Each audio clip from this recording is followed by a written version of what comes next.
Hello, good morning to all of you. BCom second year. Last class में हमने नया chapter start किया था। हमारा चैप्टर था कॉन्ट्रैक्ट अकाउंटिंग। हमने लास्ट क्लासेस में इसके बारे में कुछ बातें डिस्कस कर ली थी। उसके आगे का हम प्रैक्टिकल चीज़ें इसके अंदर देखेंगे। पूरा चैप्टर पूरा प्रैक्टिकली चैप्टर दे रखा है, आपको प्रैक्टिकली पूरी चीज़ें पढ़नी है। ओके, तो आज की क्लास में हम एक क्वेश्चन को डिस्कस करेंगे। प्रिपेयर करना कॉन्ट्रैक्ट अकाउंट प्रिपेयर करना है, how to prepare a contract account. Okay, आपको वर्क इन प्रोग्रेस अकाउंट कैसे प्रिपेयर करना है, आपको कुछ इन्फॉर्मेशन क्वेश्चन में गिवन होगी, उससे आपको कॉन्ट्रैक्ट अकाउंट प्रिपेयर करना है। ओके, तो today's class question is road contractor Prakash took a contract for the construction of a certain road on 1st January 2006. The contract price was agreed rupees 20 lakh. The contractor had made the following expenditure during the year: material 1,25,000, labor 75,000, plant 2 lakh rupees, direct expenses 50,000। Overall तीनों की चारों values की total है 4,50,000। Then year ended other information given below.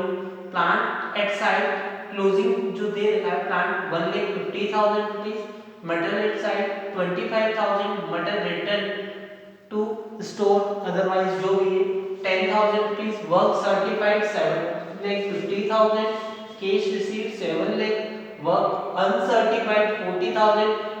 Last information prepare contract account and work in progress account. आपको question में सारी चीजें दे रखी है, आपको कॉन्ट्रैक्ट अकाउंट प्रिपेयर करना है। ओके, तो आप स्टार्ट करते हैं। प्रिपेयर कैसे करेंगे कॉन्ट्रैक्ट अकाउंट को? तो फर्स्ट आपका कॉन्ट्रैक्ट अकाउंट का फॉर्मेट बनाना है आपको। लास्ट क्लास में हमने डिस्कस कर लिया था कॉन्ट्रैक्ट अकाउंट। ओके, यहाँ पे क्लियर हो जाना चाहिए कि यह कौन सा टाइप का कॉन्ट्रैक्ट है। ये 1 ईयर में कंप्लीट नहीं हो रहा। ओके, तो ये इनकम्प्लीट कॉन्ट्रैक्ट होगा। ओके, इनकम्प्लीट कॉन्ट्रैक्ट के अंदर आपको इन्फॉर्मेशन कौन सी मिलेगी?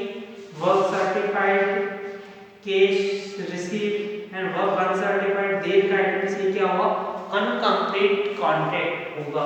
ओके, तो आपको फर्स्ट लिख देना है कॉन्ट्रैक्ट अकाउंट के साथ ही ऊपर कि आपकी कॉन्ट्रैक्ट प्राइस कितनी है, आपकी डिसाइड हो गई 20 लाख रुपीस आपकी कॉन्ट्रैक्ट प्राइस डिसाइड हो गई है। ओके, देन आपको अकाउंट बनाना है कॉन्ट्रैक्ट अकाउंट। ओके, फर्स्ट आप बात करेंगे आपके जो भी एक्सपेंसेस है वो कहाँ शो होंगे? डेबिट साइड, और इनकम को कहाँ शो करेंगे? क्रेडिट साइड में आप शो करेंगे। ओके, तो फर्स्ट आपका एक्सपेंसेस हुआ है वो दे रखा है। कॉन्ट्रैक्ट एंड कब हो रहा है?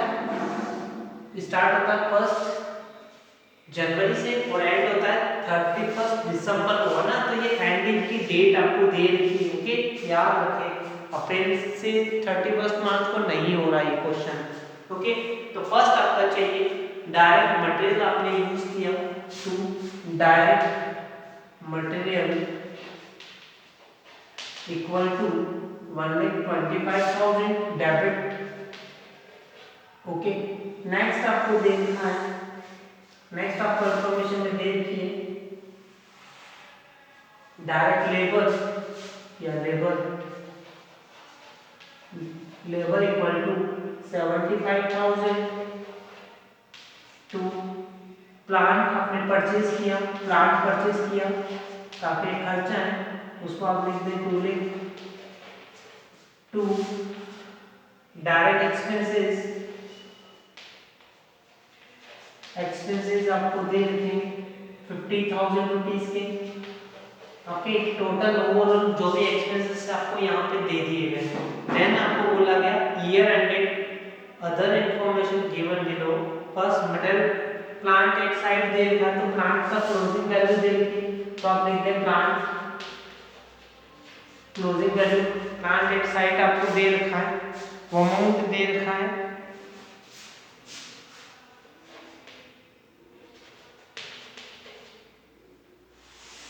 1,50,000 रुपीस। देन आपको नेक्स्ट इंफॉर्मेशन में दे रखा मटेरियल कितना हुआ, तो मटेरियल आपने दे दिया मटेरियल एट साइट वो दे दिया अमाउंट 25,000 रुपीस। देन आपको दे रखा है material return. Okay, material return हुआ return material return equal to 10,000 rupees का आपने शो कर दिया। ओके, अब आपको यहाँ पे आगे की प्रॉब्लम स्टार्ट हो जाएगी, आपको कैसे चीजें शो करनी है। तो आपको देखना पड़ेगा वर्क सर्टिफाइड और अनसर्टिफाइड कितना दे रखा है। तो आप यहाँ लिखेंगे वर्क इन प्रोग्रेस। क्या शो करेंगे? वर्क इन प्रोग्रेस के नाम से आप शो करेंगे। वर्क इन प्रोग्रेस में दो चीजें होगी, work certified and work uncertified. Okay, work certified कितना दे रखा है, तो work certified, work uncertified. Okay, work certified आपको दे रखा 7,50,000 रुपीज का। ओके, और अनसर्टिफाइड दे रखा 40,000 का।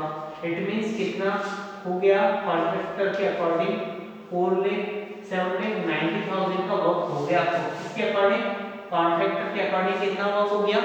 7,90,000 का। ओके, तो और उसे जो भी आर्किटेक्ट है उसने कितना सर्टिफाइड किया, तो अमाउंट किया 7,50,000 रुपीज का। ओके, फिर आगे क्या होगा, अब आप यहां से आपका क्या निकलेगा?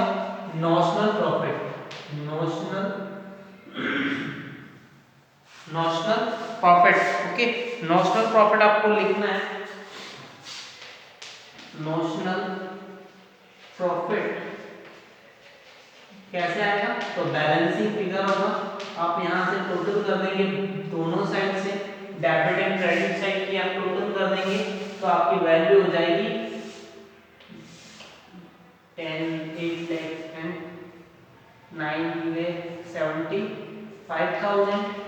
9,75,000 डेबिट साइड की टोटल हो रही है। इधर भी कितनी होनी चाहिए? 9,75,000 टोटल होनी चाहिए। इट मींस बैलेंसिंग फिगर जो वैल्यू आएगी आप उसे बताएंगे नॉशनल प्रॉफिट, और नॉशनल प्रॉफिट आपका आ गया 5,25,000। अब देखना है कि अब ये नॉशनल प्रॉफिट आया, आप नेक्स्ट साइड ट्रांसफर कर दें। नॉशनल प्रॉफिट 5,25,000 आपने कर दिया। अब आपका जो भी बैलेंसिंग वैल्यू है अब वो कहाँ जानी चाहिए? कुछ पार्ट प्रॉफिट एंड लॉस में जाना होगा और कुछ वर्क इन प्रोग्रेस में होगा। कितना अमाउंट जाना चाहिए प्रॉफिट एंड लॉस में, तो इन सब के बारे में लास्ट क्लास में डिस्कस किया था। वहां पे हमको देखना है कि हमारी कॉन्ट्रैक्ट प्राइस कितनी गिवन है। कॉन्ट्रैक्ट प्राइस क्वेश्चन में गिवन है, वो दे रखा है 20 लाख रुपीस का। ओके, 20 लाख हमारी कॉन्ट्रैक्ट प्राइस है। अब देखना है कि आपका जो वर्क सर्टिफाइड हुआ वो कितना है, तो वहां पे 7,50,000 है। तो 750% अगर आप कैलकुलेट करें, 750 divide by 2 lakh, 20 lakh into 100 कर दें, तो 100 से आपको डिवाइड करना होगा, तो यहाँ पे हो जाएगा आपका 37.5%। तो ये कौन सी कैटेगरी में आने वाला है? तो 125 टू ओवर है और 50% से बिलो है। तो इन दोनों कंडीशन में ना, फर्स्ट कंडीशन हमारी थी 25% से बिलो होने पर प्रॉफिट एंड लॉस में कोई वैल्यू नहीं जाती, बट यहाँ पे क्या हो गया 20 लाख की टोटल कॉन्ट्रैक्ट प्राइस, अब उसके ऊपर 7,50,000 आपको वर्क सर्टिफाइड हो गया। तो परसेंटेज वाइज देखिए कितना परसेंटेज वर्क सर्टिफाइड हुआ कॉन्ट्रैक्ट प्राइस का 37.5। ओके, तो यहाँ पे देखना है वो 25% से तो ओवर हुआ और 50% से बिलो रह रहा है। ओके, लेस है। ओके, इस कंडीशन में आपको क्या करना होगा? तो इस कंडीशन में आप क्या करेंगे? फॉर्मूला लगाएंगे। फॉर्मूला कौन सा लगाएंगे? तो फॉर्मूला क्या होगा आपका? Notional profit into 1/3 into cash received upon work certified. Okay, अगर आपका क्वेश्चन ये होता है कि वर्क सर्टिफाइड कितना दे रखा है, वर्क सर्टिफाइड दे रखा है 7,50,000। कैश रिसीव के बारे में यहाँ पे आपको इंफॉर्मेशन दे रखी है, cash receive equal to 7 lakh rupees आपकी रिमेनिंग वैल्यू है। आप फॉर्मूला में पुट कर देंगे। नॉशनल प्रॉफिट आपका 5,25,000 है इनटू 1/3 क्वेश्चन के फॉर्मूला में दे रखा है 7 लाख अपॉन 7,50,000 इट मीन्स आपकी वैल्यू हो जाएगी, वो वैल्यू आ रही है आपकी 1,63,333 ओके। तो ये आपकी क्या हो जाएगी, प्रॉफिट एंड लॉस में कितनी वैल्यू जानी चाहिए, तो प्रॉफिट एंड लॉस में जो वैल्यू जानी चाहिए वो आपकी कैलकुलेट हो गई। प्रॉफिट एंड लॉस में 1,63,333 ओके, ये आपकी वैल्यू पुट कर दी। रिमेनिंग वैल्यू को आप कहां शो करेंगे, work in progress reserve okay, reserve में ट्रांसफर कर देंगे। तो रिमेनिंग वैल्यू कितनी होगी, 3,61,667 आपकी वैल्यू हो जाएगी। ये आपका अकाउंट बन जाएगा। देन आपको क्या करना है, वर्क इन प्रोग्रेस का अकाउंट भी प्रिपेयर करना है ओके। क्वेश्चन में बोला गया कौन सा अकाउंट बना है, वर्क इन प्रोग्रेस का। अब यहाँ हम बना ले वर्क इन प्रोग्रेस का अकाउंट बना ले, work in progress account okay. तो वर्क इन प्रोग्रेस अकाउंट के अंदर यहाँ पे आपको देखना है वर्क इन प्रोग्रेस में जो इन्फॉर्मेशन दे रखी है वो क्या क्या चीजें दे रखी है वो देखनी। तो वर्क इन प्रोग्रेस में कॉन्ट्रैक्ट अकाउंट से प्रॉफिट कितना ट्रांसफर हो गया है, तो कॉन्ट्रैक्ट अकाउंट से प्रॉफिट कितना ट्रांसफर हुआ, तो वहां साइड में लिखेंगे कॉन्ट्रैक्ट प्राइस, कॉन्ट्रैक्ट अकाउंट से कितना आया, यहाँ आप शो कर दें इसके बैलेंस को 3,61,667 ओके। यहाँ पे आपको फर्स्ट कॉन्ट्रैक्ट के अमाउंट के बारे में लिख देंगे, वर्क इन प्रोग्रेस में कितना ट्रांसफर हो गया। पाई साइड में आप लिखेंगे वर्क इन प्रोग्रेस में कितना लिखा हुआ है, तो ये पूरा लिखा हुआ है 2। वर्क इन प्रोग्रेस में लिखेंगे कॉन्ट्रैक्ट प्राइस के अंदर ही, और कॉन्ट्रैक्ट प्राइस कितनी थी, कॉन्ट्रैक्ट अकाउंट कितना था, तो कॉन्ट्रैक्ट अकाउंट में फर्स्ट वर्क सर्टिफाइड और अनसर्टिफाइड के बारे में दे रखा है। यहाँ पे आ गया 40,000 और 7,50,000 ये आपकी वैल्यू थी। आपको दोनों वैल्यू आपको आउटर कॉलम में लिख देना है ओके। देन आपका जो भी बैलेंस होगा वो होगा by balance CD, by balance CD जो भी वैल्यू आ रही है वो बैलेंसिंग फिगर से आएगी आपकी वैल्यू ओके। तो कौन कौन सी वैल्यू, कितनी वैल्यू आ रही है वो 4,28,330 है ना, तो 33 आपकी वैल्यू आ जाएगी 33 ओके। तो ये वैल्यू कहां से आई, कॉन्ट्रैक्ट प्राइस की वैल्यू यहां से आपने पुट करिए पूरी, क्योंकि यहाँ पर भी 60 नाम से लिखा हुआ वर्क इन प्रोग्रेस से ट्रांसफर कर दिया। यहाँ पे आपका कितना वर्क इन प्रोग्रेस में ट्रांसफर हुआ, तो ये वाली वैल्यू, बाकी का आपको बैलेंसिंग फिगर शो कर देना ओके। तो मैं इसके अंदर तो ये क्वेश्चन हो जाएगा। अगर यहीं पर क्वेश्चन में आपको थोड़ा सा चेंज कर दिया जाए कि हमारा पूरा क्वेश्चन अगर क्वेश्चन में थोड़ा सा चेंज कर दिया जाए कि क्या चेंजेस होंगे, कि यहाँ पे कॉन्ट्रैक्ट प्राइस को मैं थोड़ा सा बदल दूं, कॉन्ट्रैक्ट प्राइस को अगर मैं कर दूं 10 लाख ओके। मैंने कोई चेंजेस नहीं किया, ओनली तो एक ही चेंज किया है, कॉन्ट्रैक्ट प्राइस की अमाउंट को ही चेंज कर दिया ओके। कॉन्ट्रैक्ट प्राइस मैंने कितना ले लिया, तो यहाँ पे मैंने कॉन्ट्रैक्ट प्राइस को बदल दिया 10 लाख ओके। पूरा क्वेश्चन मैंने बदल दिया, क्वेश्चन में कॉन्ट्रैक्ट प्राइस आ गई 10 लाख रुपए से, क्वेश्चन पूरा 10 लाख से कर दिया। तो क्या डिफरेंस होगा अगर क्वेश्चन में पूरा 10 लाख से करता हूँ, तो यहाँ तक तो कोई प्रॉफिट लॉस की प्रॉब्लम नहीं होगी। नॉमिनल प्रॉफिट कितना आएगा 5,25,000। अब यहाँ पे ट्रांसफर वाली बात आएगी, वो चेंज हो जाएगी।